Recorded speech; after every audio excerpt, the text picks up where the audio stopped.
आपने देखा ओह इसकी मौत हो गई और ये वर्कआउट करता था, तो सीधा आपने उसको वर्कआउट से रिलेट कर दिया कि भाई ये इंटेंस वर्कआउट करता था और इसी वजह से इसकी मौत हुई है। मतलब इजीली आप अपने आप को पुश कर सकते हो इस हद तक कि आपको हार्ट अटैक हो जाए। सो आप एक जर्नलिस्ट हैं, आप अपना वही काम करें, फिटनेस एक्सपर्ट प्लीज ना बने।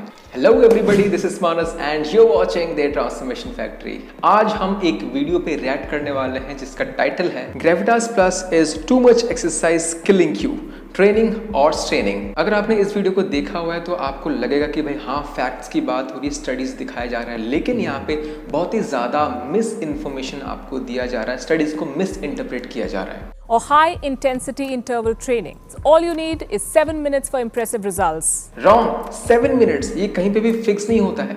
हाई इंटेंसिटी होता है और शॉर्ट ड्यूरेशन के लिए होता है, और वो ड्यूरेशन कितना होता है वो पर्सन टू पर्सन वेरी करता है। जनरली 5 से 10 मिनट से शुरू होता है और it goes max up to 20 minutes और 30 minutes. HIIT requires you to work out at maximum capacity. जब भी आप हेल्थ या फिटनेस या फिर मेडिकल एडवाइसेस दे रहे हो तब आपको हमेशा अपने वर्ड्स को केयरफुली चूज करना चाहिए। अगर आप अपने हार्ट के मैक्सिमम कैपेसिटी पे काम कर रहे हैं ना, मोस्ट प्रोबेबली आपको वही हार्ट अटैक आ जाएगा और आप वहीं के वहीं निपट जाएंगे। So the right word is HIIT is an intense workout, as the name says, high intensity interval training. Can too much intense workout kill you? It can. Yes, 100% agreed, लेकिन आपका डेफिनेशन फॉर टू मच क्या है ये मैं जरूर जानना चाहूंगा। Regular exercise controls our weight, it prevents strokes, high blood pressure, type 2 diabetes, depression, anxiety, several types of cancers, arthritis. It also improves mood, boosts energy, helps us sleep better. The list is long. In short, working out helps our mental and physical health, and we all know this. Correct, यहाँ पे इन्होंने काफी सारे advantages बताए जो कि सच में आपकी बॉडी को मिलते हैं वर्कआउट करने से, लेकिन थोड़ी ही देर में अपने आप को ये कॉन्ट्राडिक्ट करने वाली है। But do you know, when overdone, workout can be deadly. For starters, it can lead to loss of menstruation in women. It can also cause eating disorders, also osteoporosis or the loss of bone minerals. This is known as the female athlete triad. In men, intense exercise can lead to decreased libido. It raises the risk of fractures, affects our heart, tendons, ligaments. Correct, बिल्कुल सही। आप जरूरत से ज्यादा push करते हैं तो ये सारी दिक्कतें आपको हो सकती हैं। Basically, after every intense exercise, our immunity is impaired for up to 72 hours. And during this time period, it becomes easier for bacteria and viruses to enter our bodies. Correct, इसमें भी कुछ गलती नहीं है। आप किसी भी तरह का वर्कआउट करते हैं जहाँ पे आप एक नोटिसेबल एफर्ट लगाते हैं, वहाँ पे आपकी बॉडी हमेशा रिपेयर, अपने आप को रिकवर करती है। तो उस रिकवरी पीरियड में आपकी बॉडी की इम्यूनिटी अपने मैक्स पे नहीं होती है। सो ये कोई नई चीज नहीं है, बहुत कोई शॉकिंग चीज नहीं है कि भाई आपने पता करके लोगों को बताया। लेकिन अगर आप इनके थोड़ी ही देर पहले वाले स्टेटमेंट को सुनेंगे जहाँ पे इन्होंने कहा था Working out helps our mental and physical health. तो भाई अब तो अपने आप को एक कॉन्ट्राडिक्ट कर रही है। सो यस, आई अग्री कि वर्कआउट करने के बाद आपकी इम्यूनिटी अपने मैक्स पे नहीं होती है, लेकिन इससे आपकी इम्यूनिटी बनती भी है। कैसे? थोड़ा सा मैं इसको इजी करके समझा देता हूँ। इम्यूनिटी को लेट से हम 1 से लेकर 100 के स्केल में रैंक करने वाले हैं। लेट से आपने एज अ बिगिनर वर्कआउट करना शुरू करा और आपकी इम्यूनिटी लेवल 1 पे है, और आपने काफी साल अपना वर्कआउट कर लिया, 5 साल 6 साल हो गए आपको, और अब आपकी इम्यूनिटी लेवल 70 पे है। आपने अब वर्कआउट करा तो उसके नेक्स्ट कुछ घंटों तक आपका इम्यूनिटी 70 पे नहीं होगा, मे बी 65 पे होगा। सो हाँ, आपकी इम्यूनिटी कम तो हुई, 70 से 65 आ गई, लेकिन क्योंकि अब आप इतने सालों से वर्कआउट कर कर फिट हो चुके हो, तो आप एज अ बिगिनर जब थे उसके कंपैरिजन में अब आपकी इम्यूनिटी कई गुना ज्यादा है। Now, what qualifies as an intense exercise? Yes, I was waiting for this. Well, that depends on a lot of things like your age. Where are the other lot of things, ma'am? Lot of things बोलकर as पे ही रुक गए आप तो। Two people of same age, if they are given a same workout, उन दोनों के लिए वो वर्कआउट सेम इंटेंसिटी का नहीं होगा। It depends on other factors, जैसे कि एज तो ऑफ कोर्स हो गया, आपका fitness level, medical conditions, gender, genetics, ये सारी चीजों पे डिपेंड करता है कि कोई वर्कआउट आपके लिए कितना इंटेंस है। So first of all, we need to calculate our maximum heart rate by subtracting our age from 220. So if you're 30 years old, your maximum heart rate is 190 BPM or beats per minute. So इस हिसाब से जितने भी लोग same age group में fall करेंगे उनका maximum heart rate same होना चाहिए। जबकि ऐसा नहीं होता है। कुछ चीजें ना बुक्स में ही अच्छी लगती हैं, चीजों को जनरलाइज करने के लिए सही होती हैं, लेकिन इसके बेसिस पे आप हर पॉपुलेशन को रिकमेंडेशंस नहीं दे सकते। On an average, our resting heart rate is 60 to 100 beats per minute. गलत। 60 to 100 बीट्स पर मिनट ये आपको गूगल पे भी मिलेगा, आपको बुक्स में भी मिलेगा, लेकिन जरा सा दिमाग का इस्तेमाल करें। क्या बंदा बैठा हुआ है और बैठे बैठे उसका हार्ट रेट 99 और 100 पहुंच रहा है और आपको लगता है कि वो नॉर्मल है? सो आप एक जर्नलिस्ट हैं, आप अपना वही काम करें, फिटनेस एक्सपर्ट प्लीज ना बने, क्योंकि गूगल पे बहुत सारी इंफॉर्मेशन, बुक्स में बहुत सारी इंफॉर्मेशन लोगों को मिल जाती है, लेकिन उसको सही तरह से इंटरप्रेट करना उसी को ही आता है जिसने उस फील्ड में टाइम दिया है, चीजों को समझा है logically. Now, if you want to become physically fit, aim for exercising at 60 to 80% of your maximum heart rate. इनके हिसाब से एक जो नॉर्मल वर्कआउट से इनका मतलब है कि कार्डियोवास्कुलर एक्टिविटीज की बात कर रहे हैं कि भाई 60 to 80% of maximum heart rate में होना चाहिए, और ये चीज़ आपको बुक्स में भी, सर्टिफिकेशंस में भी मिलता है। तो कुछ चीज़ें जैसे कि मैंने कहा बुक्स में अच्छी लगती हैं, लेकिन लॉजिक थोड़ा सा यहाँ पे हम अप्लाई करते हैं। मिस्टर मिलिंद सोमन को तो आप जानते होंगे, अपने फिटनेस के लिए काफ़ी ज़्यादा जाने जाते हैं। इनकी करंट एज अभी 55 ईयर्स लगभग है, तो इनका अगर मैक्सिमम हार्ट रेट निकालें 220 minus 55 which is 165 beats per minute, और मैडम के फॉर्मूले के हिसाब से जो नॉर्मल वर्कआउट होता है वो 60 to 80% of maximum heart rate होना चाहिए। तो 165 बीट्स पर मिनट का 60% आपका होता है 99 बीट्स पर मिनट। यहाँ पे फिर से मैम अपने आप को कॉन्ट्राडिक्ट कर रही है, क्योंकि इन्होंने कहा था कि आपका रेस्टिंग हार्ट रेट 60 से लेकर 100 के बीच में होना चाहिए।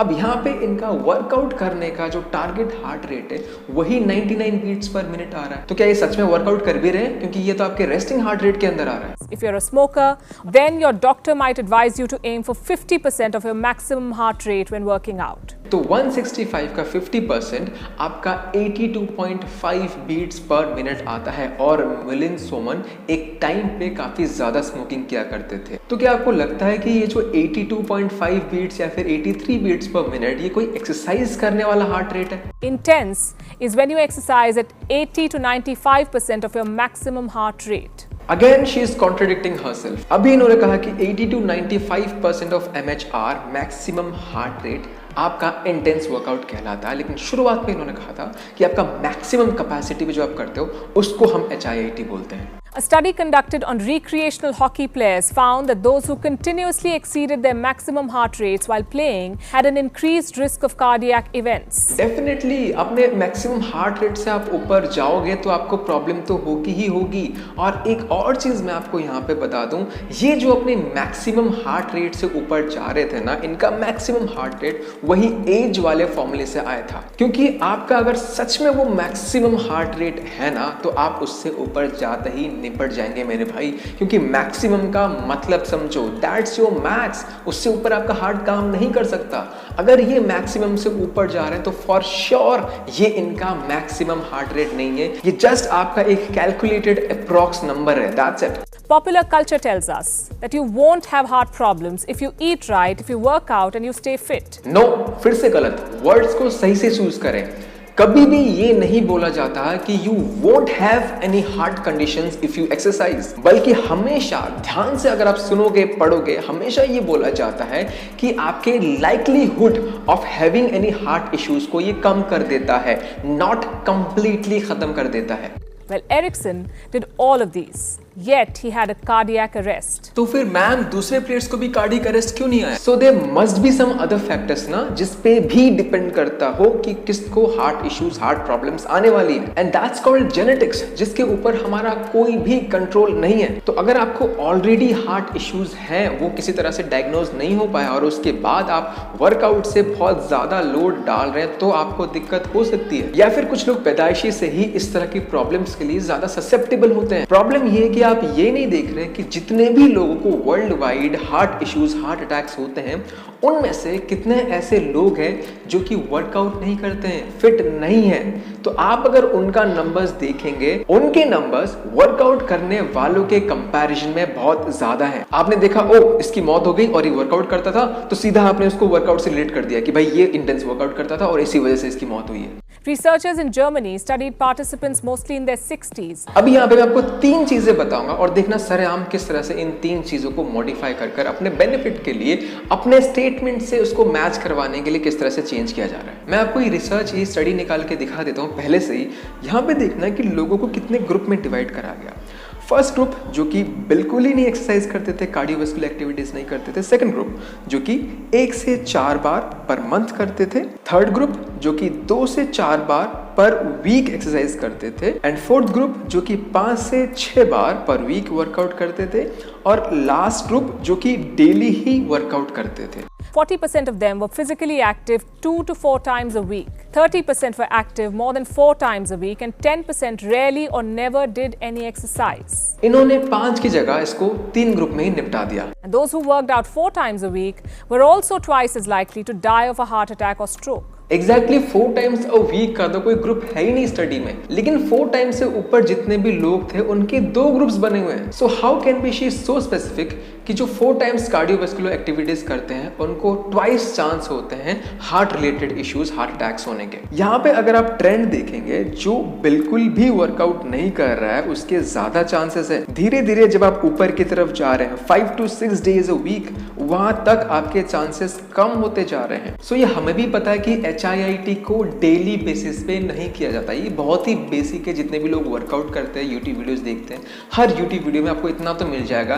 कि भाई HIIT मैक्स 2 से 3 दिन वीक में करना है, उससे ऊपर नहीं करना होता। तीसरी चीज, ये स्टडी हम पे अप्लाई होगी ही नहीं, क्योंकि ये जो स्टडी हुई थी ये उन लोगों पे हुई थी जिनको ऑलरेडी हार्ट इश्यूज थे। आपने स्टडी को शायद ध्यान से नहीं पढ़ा ma'am. Another study was conducted in Sweden, and researchers found that men who did intense exercise more than 5 hours a week were 19% more likely to develop an irregular heartbeat by the age of 60. अब इन्होंने ऐसी बहुत सारी studies दिखाई है। हर study में हम बहुत ज़्यादा डीप में नहीं जाएंगे, लेकिन मैं आपको ऊपर से यही बताना चाहूँगा कि इन्होंने हर स्टडी को मिस रिप्रेजेंट करा है, गलत उसको इंटरप्रेट करा हुआ है। अगर इस स्टडी की भी बात करूँ, सिंपली आप ये देखिए कि ये बता रहा है कि हाई इंटेंसिटी से प्रॉब्लम हो रही है, लेकिन एक्चुअली ये जो स्टडी है ना, लीजर एक्टिविटी पे हुई थी। ये स्टडी हाई इंटेंसिटी वर्कआउट पे थी ही नहीं। A study carried out on marathon runners found that even after finishing extreme running events, their blood samples had biomarkers associated with heart damage. वाह, ऐसे बताया जा रहा है कि पता नहीं क्या ही नई चीज बता दी।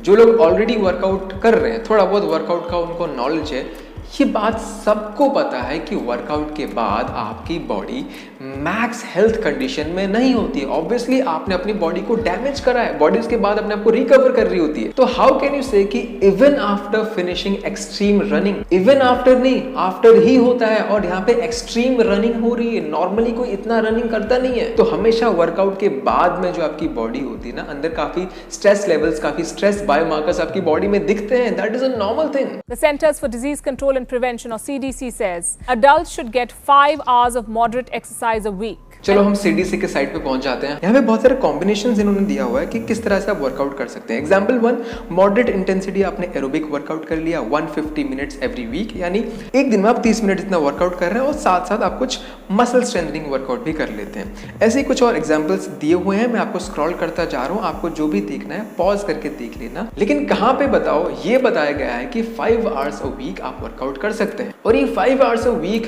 कौन से टाइप का वर्कआउट है, क्योंकि यहाँ पे तो काफी सारे कॉम्बिनेशन दिए गए। चलो अब CDC में जो भी रिकमेंडेशन दिया गया है उसके बेसिस पे जाएं तो ये मिनिमल रिक्वायरमेंट एक ह्यूमन बॉडी की दी गई होती है।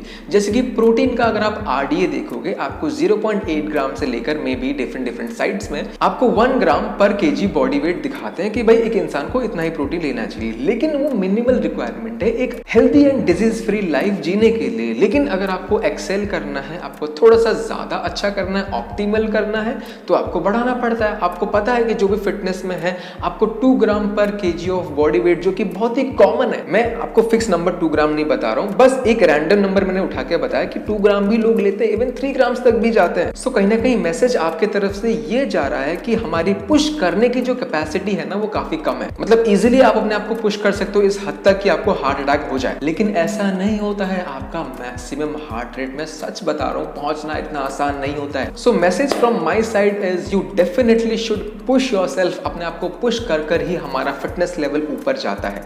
अब ये कितना पुश करना है ये आपके ट्रेनर को पता है। तो आप अपने आप को जितना पुश करते हैं उस पुश करने के वजह से आपका फिटनेस लेवल बढ़ता है और फ्यूचर में आप अपने आप को और ज्यादा पुश कर सकते हैं। सो यू कांट से कि आपको हाई इंटेंसिटी वर्कआउट नहीं करना चाहिए। ऑब्वियसली अगर एक बिगिनर है उसको फर्स्ट डे में हम 20-30 मिनट्स का HIIT नहीं कराएंगे, बहुत ज्यादा पुश नहीं कराएंगे, उसका फिटनेस लेवल उतना नहीं है। People who train intensely for more than an hour every day often develop what's called an athlete's heart. So a lot of people actually don't reach near their maximum heart rate और आप athlete's heart की तो बात ही भूल जाएं। So definitely आप HIIT कर सकते हैं। It is not a must thing to do। अगर आप HIIT करते हैं उससे आपकी बॉडी को स्ट्रेस आता है, इसलिए हमें HIIT को वीक में काफी बार नहीं करना चाहिए। वीक में हमें 2 से 3 बार मैक्स करना चाहिए। ये ऑलरेडी काफी लोगों को पता है, आपने कुछ नया नहीं बताया है। Do share the video if you really liked the video. Do support us by subscribing to our channel. That's it. That's a wrap on this video. मिलते हैं एक नई वीडियो के साथ। Till then, stay fit, stay healthy. This is Manas. Take care.